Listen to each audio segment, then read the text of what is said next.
You're listening to the That You May Know Him podcast, illuminating biblical truth and applying it to faith, life, and culture. I'm your host, Jesse Dunn, joined by my co-host, Blake Barbera. Blake, how you doing today, man? Doing great, brother. Yeah, happy to be back.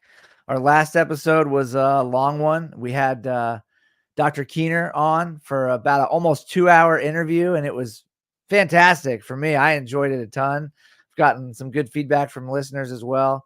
But happy to be back now to get back in rhythm and excited about the topic that we're jumping into today. Yeah, absolutely. It'll be exciting. So we are starting a mini series today on women of the New Testament. And so this week we'll be discussing 3 incredible women in the New Testament who welcomed Jesus into the world. Next week, we're going to start diving into the women who walked with Jesus during his ministry and were numbered amongst his disciples. And then we'll move into the book of Acts and the epistles, God willing, to learn about some women who played a prominent role in the early church. And for those of you who listened to the last few weeks' episodes, Dr. Keener touched on a few things relating to women. So we thought that this would be a really great opportunity to start sort of addressing that. And heck, we did in our episode even before we brought him on as well, didn't we? So yeah, this will be a great time to start diving into women in the New Testament and exploring what's their role in the church, what's their role in ministry. Let's see from the Bible. Yeah, man. So we ended up here because we were in 1 Corinthians 14 studying spiritual gifts and their use in the church, and we came to that,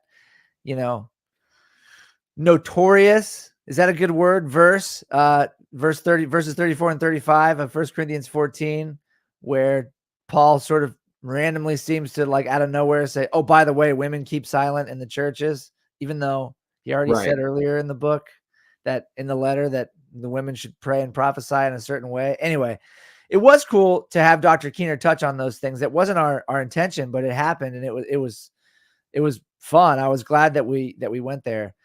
And rather than just jumping straight into, hey, we're going to now go and look at, what else the Bible says about women's roles in the modern day church, and can women be pastors? That's usually the question on everyone's mind.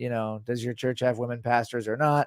We thought, let's take a step back and actually look at important women in the Bible. Because, Jesse, I don't know about you, but from my experience, over the years, both being a pastor and doing this and being a teacher, the thing that I hear a lot from women, I guess the misconception I hear is that there aren't a lot of women in the Bible, that the Bible's mostly male focused. And to an extent, that's true. The main characters in the Bible, more often than not, are men. But there are incredible stories that feature women and in which women play the leading role throughout the Bible. And there's also women who are doing incredibly important, incredibly faithful things all throughout. And there's women who are role models all throughout the Bible. And so, we were going to jump. Yeah, we were going to jump right into the women that were a part of Jesus's ministry. We'll do that next week. But as we were preparing this, and I was like, kind of just getting ready to do like a flyover of these 3 women who were a part of Jesus's birth story and his childhood story, we were like, man, we can't just skip over these women. They're too important, and their roles are too huge, and they're too big of a, they're too big of role models for us to not spend an episode talking about them. So that's what we're doing. Yeah, it's exciting. So starting with the beginning of the New Testament and Jesus's birth, right? Who are some of the first people that we have? Mary, the mother of Jesus. How about we maybe dive into her life first? What do you think? Yeah, definitely. It seems the most obvious, and people maybe will say, well, I know who Mary was. I know what she did. She was Jesus's mother. But when you take a second and zoom in to Mary's story, her faith, her courage, what God asked of her, the magnitude of what God asked of her, everything sort of ramps up and gets more real when you really think about the circumstances that she was living in and dealing with. So she not only birthed and raised Jesus, but Jesus' mother Mary also became one of his very first followers. People don't often take the time to realize that. Mary went through incredible difficulty when she was asked by God to be the mother of his son. But then when Jesus grew up, she was one of the first people to recognize and to acknowledge the fact that he was a man who carried incredible power from God. I mean, I don't know if, Jesse, do you think people are picking up on this? I mean, the first miracle that Jesus performed was at the wedding at Cana in John's gospel. And who was the one who more or less asked him to do it? It was his mother. It was his mother, right? Yeah. Which means she not only like asked him to do it, she believed and knew that he could do it, that he could perform miracles. And this was before Jesus had any sort of really notable public ministry or any sort of notable following. At this point, he's still more or less an anonymous guy, right? But if you go back, yeah. I would say that's pretty significant.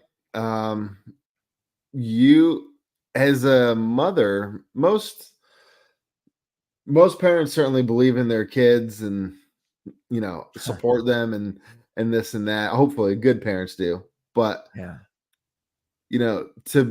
to know and have that type of faith and confidence that, hey, they are out of wine. You need to do something. Turn this water, like do something, right? Like, and having full confidence that he can perform a miracle. Mary knew from day one that she was more than just a mother to any ordinary child. I mean, think about it. Mary has the distinction of being the only mother to ever be handpicked by her child. Yeah, pretty much. Pretty cool. It is pretty cool. And I mean, yeah, if you think about it, the way that Mary goes about asking Jesus to do something. So look, the Bible doesn't tell us really what's going on with this wedding in terms of whose wedding is it. Like, we don't get any details. There's actually some early church fathers who believed or who were told that the wedding was actually a member of Jesus's family, that it was actually the son of Mary's sister. Mary, church history, at least the early church believed Mary had a sister named Mary. Mary was a very, very common name in the first century, and there weren't a whole heck of a lot of names that people had. So there was a lot of people that had the same name, as you can see with the disciples. Mary, church history records, or some church historians believed, had a sister named Mary who had a husband named Cleopas, whose son was named Jude. And so Jesus is actually at his own cousin's wedding when this happens. That's not what the Bible says. That's just a tradition. Could be, could not be. But I mean, most people know back then, if you run out of wine, it's a big deal. It's like a huge stain on your family and your reputation. If you're hosting this big party, which these weddings went on for days usually, and you run out of stuff for people to eat and drink, basically means like, this is the one thing you have to do, is host a wedding for your child, and you can't even afford to have enough wine here to keep people going. So, but the fact that Mary asked Jesus to do it, and Jesus says to his mother, like, he's basically like, Mom, it's not my time yet. And she doesn't like say, Jesus, please do this. She doesn't like try to play the mom card, like, son, what did I ask you to do? She knows who he is. She basically just says, Jesus, will you do this? He's like, it's not really my time, Mom. And then she turns to the servants and she's like, do whatever he says. Essentially saying like, hey, Jesus, come on, please help us out. Do this for us. Mm-hmm. So, I mean, yeah, and when you look at the interactions, which there aren't many between Mary and Jesus, it is fascinating. I can't imagine what it would have been like to raise the Son of God from being a child up. But I mean, Mary always appears to be not only motherly, but also, I mean, I don't want to say respectful because, but yeah, like respectful in a sense. She never, it doesn't seem like, handled Jesus even as a child in a way that you handle a child who you know has a sin nature. You know what I mean? Because Jesus didn't have sin nature. So yeah. yeah. One of the things that I think of when I think of Mary that I find interesting is what she had to sacrifice and endure, not while Jesus was on earth raising him, but before he was born, and what she would have went through in that time and in that culture, right? Yeah. Because she was unmarried, pregnant, out of wedlock, and I just have to think that the excuse, I am divinely conceiving, and that I'd have to think that very few people would believe her. Yeah. That she remained a virgin and pure, and that was a really, really big deal. Yep. Not that it's not still a big deal according to God's word today. You know, that sex is designed for in marriage, but in that culture, it was far less permissible for that to happen than it is in our culture today. Yep. Today, somebody's married outside of wedlock, and our reaction somebody today married out of wedlock. Today somebody gets pregnant out of wedlock, and our general reaction is, oh, guess they're gonna have a shotgun wedding. And that's about it. If right? that, yeah. Oh, okay. Yeah.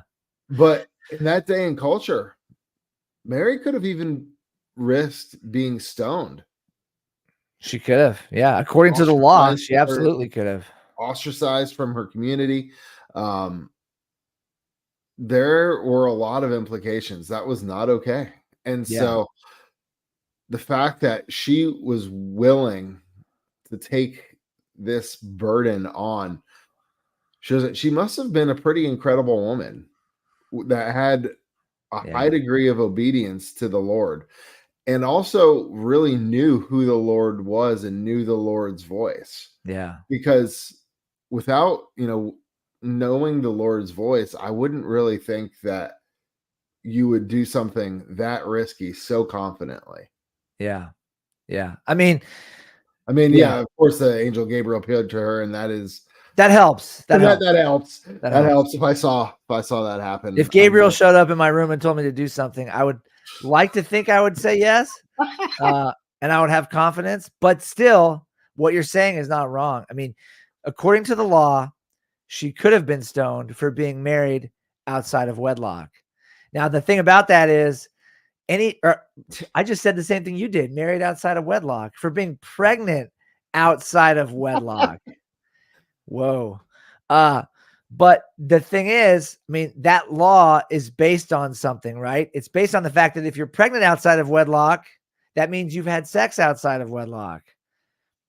Obviously, in Mary's case, in the one case in history where someone was pregnant outside of wedlock and was still a virgin, we have a different situation. It's just like how, Jesus technically was, why was Jesus technically crucified?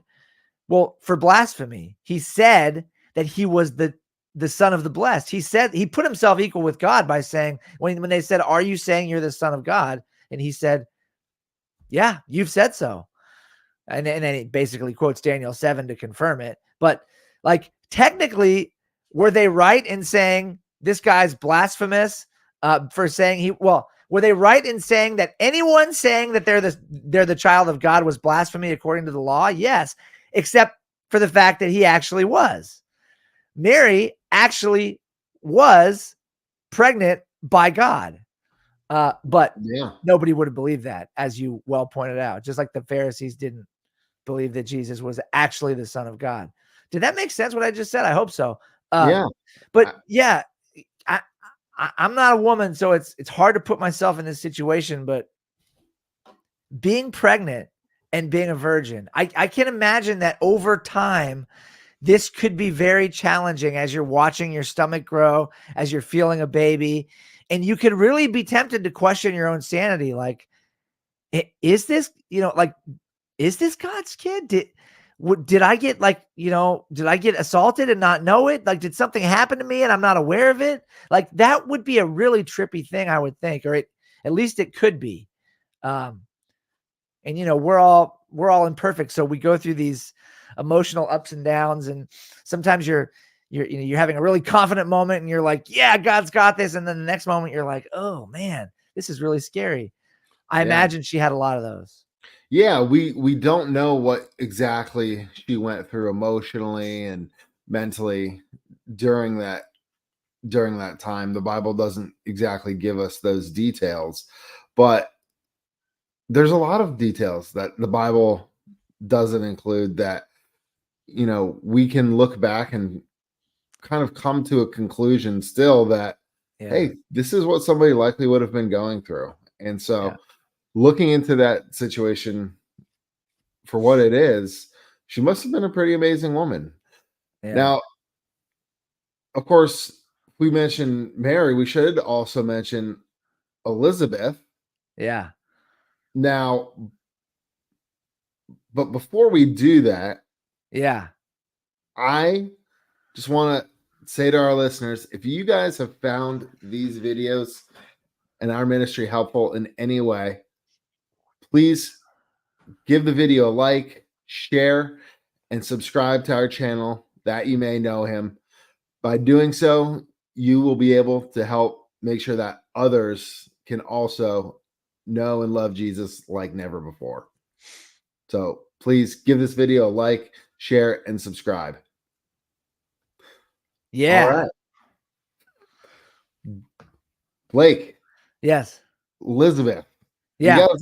We gotta talk about Elizabeth. Yeah. And just as a bridge. So the one thing that Mary had to lean on was that there were people in her life that she could lean on.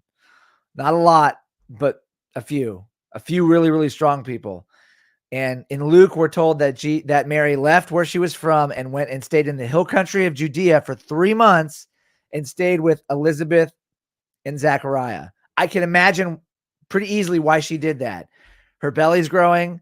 She's betrothed to Joseph, but she's not married to him yet. Most people think Joseph probably lived in Galilee. I tend to think Joseph actually still lived in Bethlehem when Mary was pregnant with Jesus. She basically flees her own hometown and her own village so that she doesn't get uncovered and goes and stays with her relative. We're only told that Elizabeth and Zachariah were her relative. These are the parents of John the Baptist. And so she did have these people to lean on. And the last thing I want to say about Mary is, I think when we read her story, we're supposed to be reminded and we're supposed to be thinking about Hannah in the Old Testament in 1 Samuel, who was the mother of the prophet Samuel. I think Hannah in many ways foreshadows Mary in the Bible. And if anyone's interested in this, you can go and read 1 Samuel chapters 1 and 2 and pay really close attention to chapter 2, verses 1 through 10, where Hannah gives her song of praise to God. And then go and compare that to Mary's song, Mary's Magnificat in Luke chapter 2, verses 46 through 55. The two stories really, really sort of parallel each other in many ways. And I think there's intentional reasons that is. I think Luke was wanting us to recognize that Jesus is the new and greater David. But anyway, yes, let's talk about Elizabeth. Where do you want to start, bro? Sorry, I just had to wrap up Mary there real quick. No worries. Yeah, go for it. Okay, so with Elizabeth. Yeah, Elizabeth and Zachariah, most people know, are the parents of John the Baptist. The story goes, Zachariah is a priest and he's doing his daily service at the temple, his daily service. He didn't have a daily service. He was part of a rotation of priests that would go up into the temple for a set period of time to offer sacrifices to God. And we see in the beginning of Luke, Zachariah is in the temple by himself. Now, mind you, he's one of the only people as a priest who actually goes into one of the inner parts of the temple. And in the presence of God. I mean, that's what the temple represented, right? It represented the place where God dwells. And so he's in there, and Gabriel appears to him and says, Zechariah, your wife is going to have a child, and you're going to call him John, and he's going to be all these things. He's basically going to be the forerunner to the Messiah. He's going to be like, you know, Elijah to Elisha. He's going to be the one that goes before and prepares the way. And Zechariah makes the, you know, what I consider to be the small mistake of asking, how's this going to work exactly?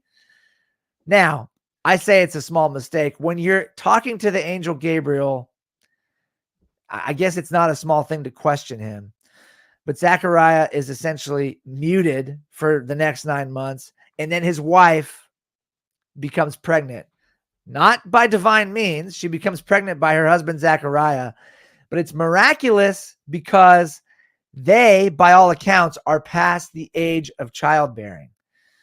They're sort of meant, I think, to remind us when we read their story of Abraham and Sarah. Now, the amazing thing about Elizabeth is not only does she give birth to Jesus's forerunner, John, who was a relative of his, but also a lot of people think that she was sort of like a surrogate grandmother to Jesus, because Mary was related to Elizabeth. When Mary needed to be protected and covered when she was pregnant before being married to Joseph, where did she go? She went and stayed with Zechariah and Elizabeth. And here's the really cool thing. Elizabeth, as far as we know, was the first person ever to actually refer to Jesus, the person in his presence, more or less, as Lord. Because when Mary comes to Elizabeth's house, Elizabeth knows that she's pregnant, and she says, the baby in my womb leapt when you came into the room because of the baby in your womb. And she asked this question, who am I that the mother of my Lord should come to visit me? So she's acknowledging that the child in Mary's womb is her Lord, is the Messiah. And that's an incredible thing, man. I don't know if Mary had ever acknowledged and referred to her child as her Lord yet at this point, but Elizabeth does. She says, that child in your womb is my Lord. Essentially, that's what she says. And that's pretty incredible.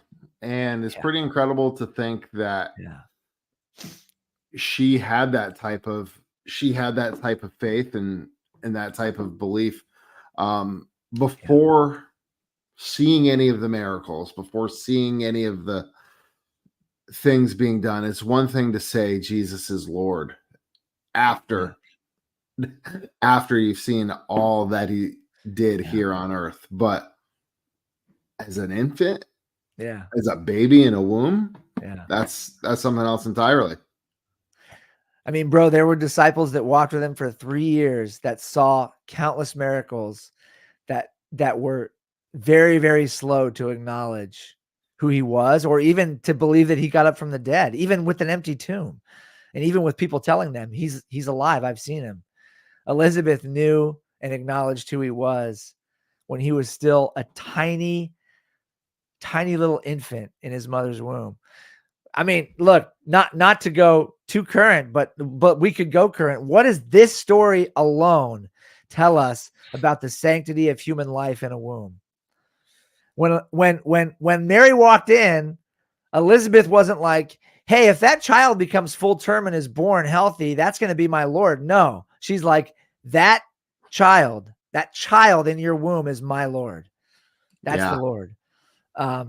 Bro, a lot of people don't realize this, but there's only one person who was present for Jesus's birth and his death. That was his mother, Mary. She was there through everything. I mean, what an honor, what a privilege. But women were also like these, played this essential role in his birth, in his infancy. There's going to be one more woman we're going to talk about. I mean, a woman was the first person to acknowledge him as Lord. But then who were the people that were there at his death, of his disciples? There was only one guy there who was, I mean, amongst the 12, that was John. The rest Mm-hmm. were all the women. Who were the first people to go and see the empty tomb? Who were the first people that he appeared to? They were all women. And we're going to get there, but I mean, it's really, really significant for Jesus to have decided to appear to women first in this day and time and in this culture.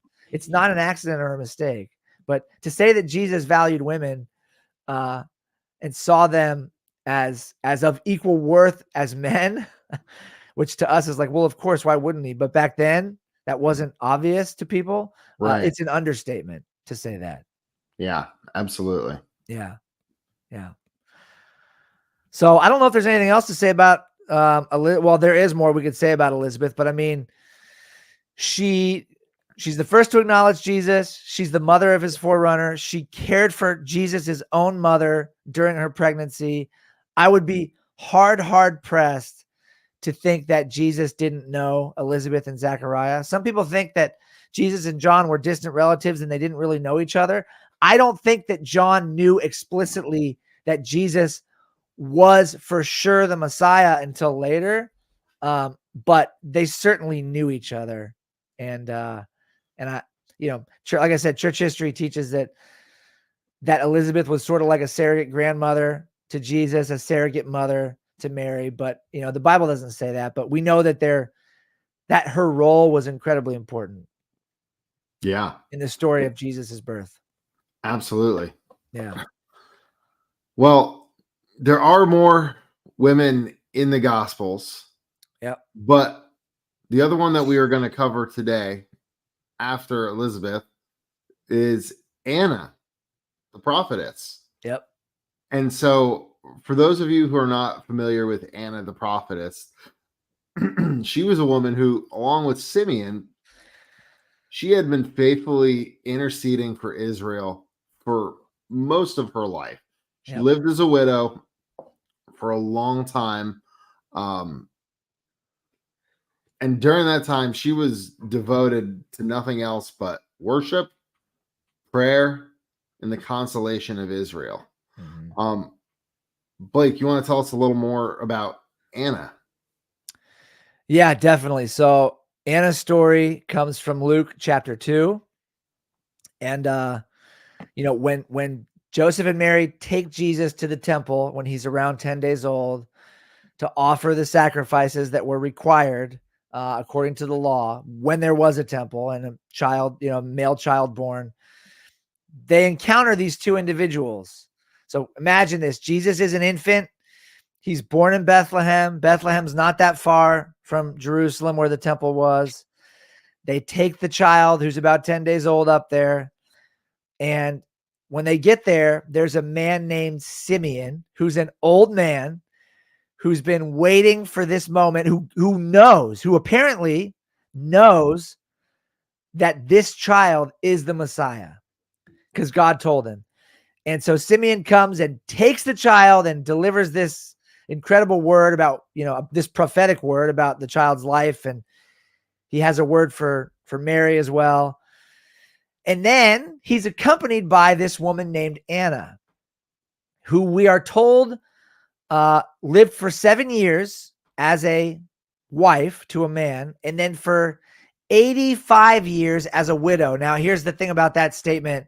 In the Greek text, it's not clear if she lived for 85 years as a widow, which would make her probably about 105 at this point, or if she was 85 years old, which would mean she had probably lived for about the last 65 to 70-ish years as a widow.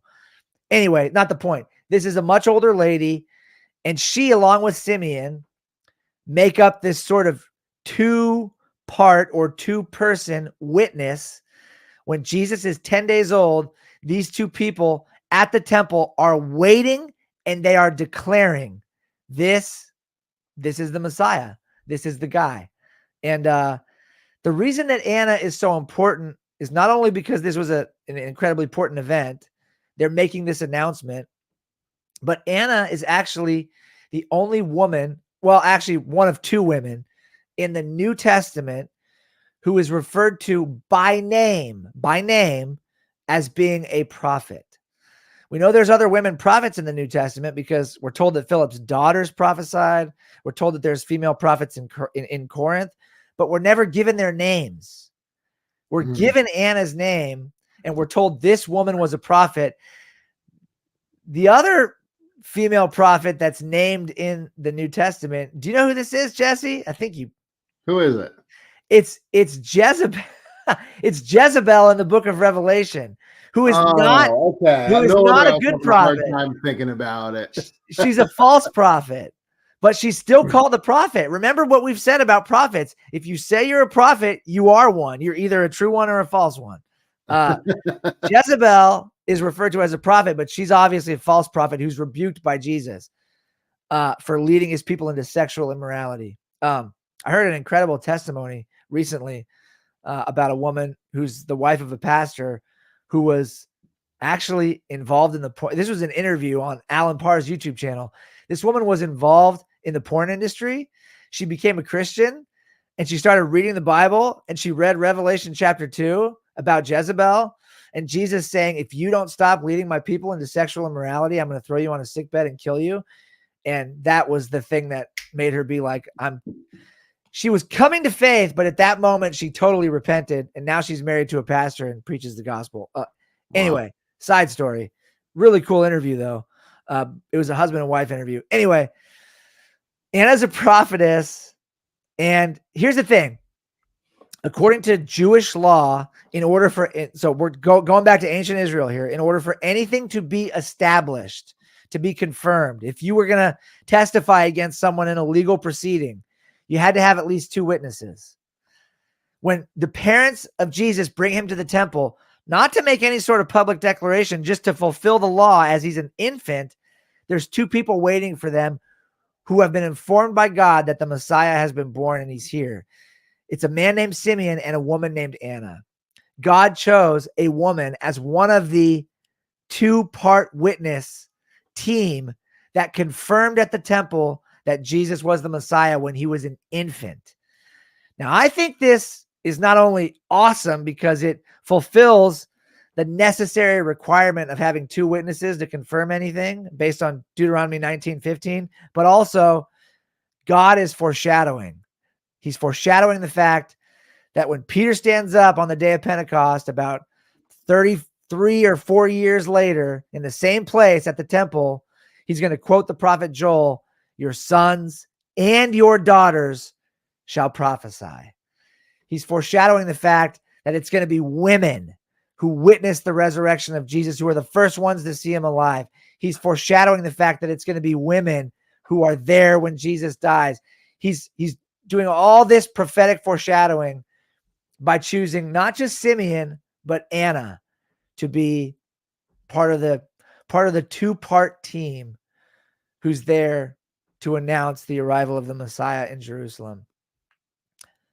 You could sort of try to make connections between these 2 and the 2 prophets in Revelation 11, the 2 witnesses, but that's probably going a bridge too far for this episode.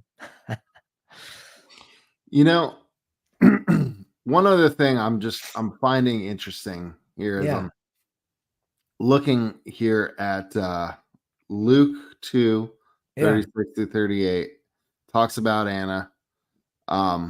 It says, and there was a prophetess, Anna, the daughter of Phanuel of the tribe of Asher. She was advanced in years, having lived with her husband 7 years from when she was a virgin, and then as a widow until she was 84. She did not depart from the temple, worshiping and fasting and prayer night and day. And coming up at that very hour, she began to give thanks to God and to speak of him to all who were waiting for the redemption of Jerusalem. Yeah. So this woman was sharing she was speaking of God. I mean, this woman was essentially foretelling of the coming Messiah and the redemption to those who would listen. She was speaking to those people who would listen. about that. So that's not a small thing. And I don't know, maybe you could give me more context into this as to whether that was culturally acceptable or appropriate even, but that's what she was doing. Yeah. Yeah.